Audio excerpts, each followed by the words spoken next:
Die einen sagen Rekordsaison, die anderen absolute Katastrophe. Der Winter 2024/25 hatte zwei Gesichter. Auf der einen Seite kaum Niederschlag und damit kaum Neuschnee, auf der anderen Seite volle Bergbahnen, volle Berghütten und volle Kassen. Während Freerider in Europa vergeblich nach Tiefschnee gesucht haben, haben die Skigebiete Rekordumsätze gefeiert. Doch wie passt das Ganze zusammen? Was bedeutet es auch für die Zukunft des Skifahrens? Das möchte ich in diesem kleinen Video mit euch besprechen und freue mich natürlich auch gerne über deine Meinung unten in den Kommentaren. Auf geht's in einen regen Austausch und nichts wie auf ins Thema. Wir starten mit dem zentralen Thema, dem Wetter. Denn klimatisch gesehen war dieser Winter extrem. Laut Geosphere Austria einer der trockensten seit 28 Jahren und einer der sonnigsten überhaupt. 27% mehr Sonnenschein als im langjährigen Mittel in Österreich. Wenig Schnee und wenn dann ganz zu Beginn im Dezember. Danach blieb es einfach nur noch trocken. Viele Regionen hatten nur die Hälfte der üblichen Niederschlagsmengen.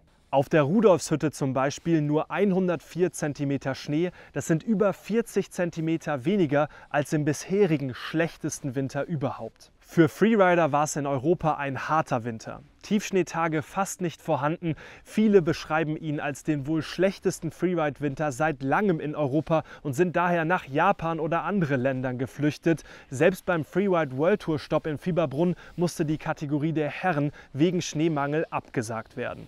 Und das lässt uns zur Frage kommen, wie es denn um das Freeriden in der Zukunft steht. Denn diese Essenz des Skifahrens, wirklich durch den Tiefschnee, durch den Neuschnee zu gleiten, ist einfach etwas Besonderes. Und in den Wochen, in denen ich das zum Beispiel mit meinen Freunden im Februar und März häufig mache, war diese Saison wieder nichts möglich. Wir haben auch am Mont Blanc, einem der höchsten oder dem höchsten Berg der Alpen, keine Möglichkeit gehabt, so richtig im Tiefschnee zu versinken.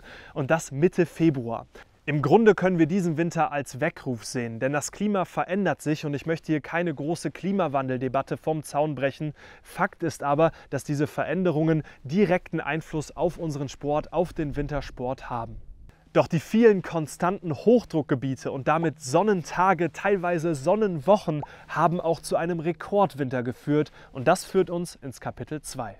Denn wo die einen nach Tiefschnee gesucht haben, ist es gleichzeitig eine der erfolgreichsten Saisons für den Skitourismus, zumindest wirtschaftlich. In Österreich wurden so viele Wintergäste erwartet wie noch nie. 17 Millionen Menschen. Und warum? Wegen des Traumwetters und den perfekten Bedingungen in den Skigebieten. Denn die Gebiete sind in der Lage, über künstliche Beschneiung und generell über Präparierung die Skipisten in einen solch guten Zustand zu bringen, dass es abseits der Pisten vielleicht grün aussehen mag, aber die Piste an sich ist top in Schuss, man kann gut Skifahren und hat dabei das Sonnenwetter, die Traumbedingungen. Das lockt natürlich viele Gäste. Das Ganze zeigt, Wintersport in Skigebieten ist mittlerweile wetterunabhängiger geworden. Es braucht nicht mehr unbedingt den Niederschlag, denn die Skigebiete können technisch den Schnee so erzeugen, wie sie ihn brauchen. Auf vielen Skipisten wäre Skifahren ohne diese Beschneiung gar nicht möglich gewesen und es gibt dabei sogar Gebiete, die bei Plusgraden Schnee erzeugen können. Diese Rekordumsätze zeigen natürlich auch, dass der Skitourismus immer noch im vollen Gange ist und Menschen auch bereit sind, hohe Bergbahntickets zum Beispiel zu zahlen.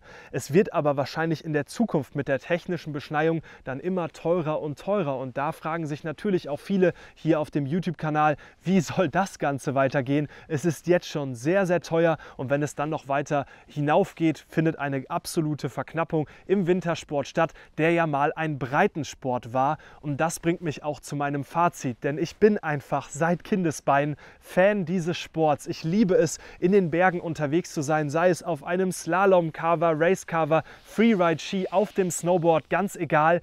Im Schnee mit Geschwindigkeit unterwegs zu sein, Gehkräfte, Adrenalin zu spüren, aber auch das Panorama zu genießen. Es ist ein wahnsinnig schönes Erlebnis und dieser Sport, der eben Breitensport war, unterliegt jetzt einer Veränderung. Und wenn ihr mich fragt, wie es jetzt in den nächsten Jahrzehnten weitergeht, dann sehe ich es so. Die Skigebiete werden weiter Skibetrieb ermöglichen können, insbesondere in höheren Lagen. Da reden wir dann über technisch erzeugten Schnee und eben möglichst konservierende Maßnahmen, damit der Schnee auf den Pisten gut erhalten bleiben kann. Das andere Thema, das Freeriden, wird sicherlich ganz anders werden. Wir werden weniger Tiefschneetage sehen, wie auch diese Saison. Und Freerider müssen sich an ein anderes Bergsporterlebnis gewöhnen. Es ist vielleicht eher das technische Freeriden, also zum Beispiel Rinnen runterzufahren, sich in Rinnen abzuseilen, was wir in Chamonix zum Beispiel erlebt haben. Und weniger dieser Powder und das Ganze, dieser frische Neuschnee, der einem ins Gesicht kommt, weil es eben weniger Neuschnee vermutlich geben wird. Wie es ausgeht, werden wir in der Zukunft sehen, aber wir haben jetzt schon einen anderen Winter gesehen. Ich freue mich da über eure Meinungen unten in den Kommentaren und ich freue mich auch auf den Austausch, auch wenn es ein schwieriges Thema ist. Und wir sehen uns im nächsten Video wieder. Hier zum Beispiel der Isar-Radweg. Mit dem Fahrrad im Sommer unterwegs zu sein, ist immerhin auch etwas sehr Schönes oder ein weiteres Winterthema. Vielen Dank an mein Team für den Schnitt und dir noch einen sehr schönen Tag.